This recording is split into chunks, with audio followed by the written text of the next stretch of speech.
இங்க பாருக்கனே the wire of length கொடுத்திருக்காங்க. இப்போ ஒரு வயரோட லென்த் 1320 சென்டிமீட்டர்.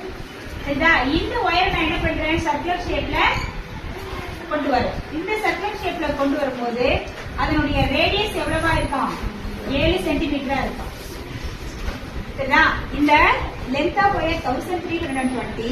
இதை நான் சர்க்குலர் ஷேப்ல நான் ரவுண்ட் பண்ணும்போது 7 சென்டிமீட்டர் ரேடியஸ் இருக்கக்கூடிய சர்க்கிளா என்ன பண்றேன், கவர் பண்ணிட்டு வரேன். அப்படின்னா எத்தனை ஃப்ரேம்ஸ் வந்து ஃபார்ம் பண்ண முடியும், இந்த ஒயர்ல இருந்து எத்தனை ஃப்ரேம்ஸ் வந்து ஃபார்ம் பண்ண முடியும்.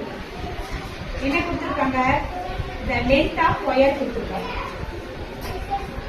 the length of the wire 1320 centimetre. ஓகேவா? First point the length of wire. இப்போ இதுக்கு நம்ம length of wire போது ஒரு சர்க்குலரா நம்ம இது பண்ணும்போது இந்த சர்க்குலர் அப்படினும் போது என்ன பண்ணணும், சர்க்கம்ஃபரன்ஸ் தேவை. நமக்கு என்ன தேவை, சர்க்கம்ஃபரன்ஸ், சுற்றளவு தேவை.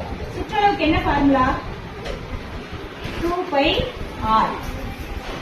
2π, ஏன்னா ரேடியஸ் கொடுத்திருக்கனால என்ன ஃபார்முலா யூஸ் பண்ணணும், 2πr ஃபார்முலா தான் யூஸ் பண்ணணும். இப்போ இதனுடைய ரேடியஸ் எவ்வளவு, 2 × 22/7, பையோட வேல்யூ இன்டு ரேடியஸ் எவ்வளவு, 7. இதை என்ன பண்ணலாம், கேன்சல் பண்ணிக்கலாம். கேன்சல் பண்ண என்ன வருது, 44. Circumference 44 centimetre.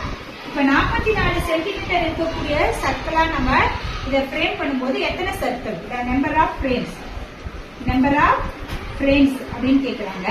இப்ப நம்பர் ஆஃப் ஃப்ரேம்ஸ் அப்படிங்கும் போது 1320ல நம்ம எத்தனை ஃப்ரேம்ஸ் உருவாக்க முடியும் அப்படிங்கிறத என்ன பண்ணிக்கலாம், 44ஆல டிவைட் பண்ணலாம். 44ஆல டிவைட் பண்ணி பார்க்கலாம். 1320 டிவைடட் பை 44, 132. எத்தனை முறை வரும், 3 முறை வருமா, 3 12, இது 1 12 13.